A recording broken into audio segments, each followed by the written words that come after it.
Ron SC. Kanina po napag-usapan natin ang upcoming Musika Awards. At nandito para makausap natin ang isa sa mga leading contenders para sa Best Female Singer. Walang iba kundi ang diva na si Melody. Hi, Melody! Sige, okay lang yan. Okay lang na may juice ka. Total regular guest ka naman namin dito. Oo nga, kasi nauhaw ako eh. Suki ka na namin dito, Melody. Sa'yo? Good afternoon po sa lahat ng nanonood ng Showbiz Central. I'm so happy to be back here, Mon. Thank you for having me. We love having you here, Melody. Pero ito, meron akong isang katanungan na kailangan ng prangkang sagot. Gaano katotoo, Melody, na ikaw daw ay nagsabi na hindi daw karapat-dapat na manalo bilang Best Female Singer si Tiffany dahil mas magaling ka sa kanya? Karapat-dapat naman si Tiffany sa award na yun kasi pareho naman kami nagtrabaho eh. So, tsaka magaling siyang singer. Pero ano masasabi mo dun, Melody, na talagang mas bumenta ang album mo kesa kay Tiffany? We have the facts. Ha? Mas bumenta yung album mo kaysa kay Tiffany. Ano kasi, bali, nung lumabas kasi yung album, bali bumulwak,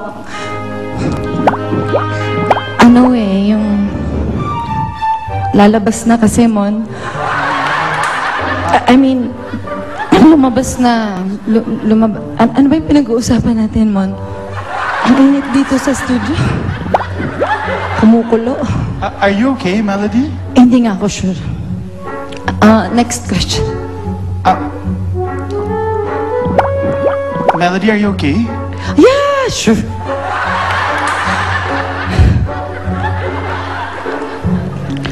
Yes, ano yung question mo, Mon?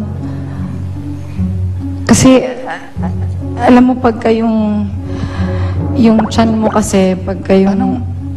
Hindi yung album Melody. Yung album. Oo, yung album nga. Kasi bali yung album nga, pag kumukulo yun, bali, lalabas yun eh. Malapit na lumabas mo eh. Ito na eh. Yan eh. Ganun na eh. Hindi pa mo magko-commercial. Gusto mo mag-commercial muna tayo? Oo, kasi yung parang depress ako. Sandali lang Diyan naman po kayo magkabalik pa po ang Showbiz Central.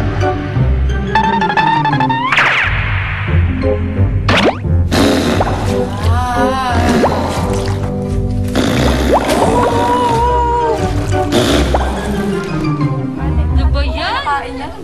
Baka nakain. Yeah.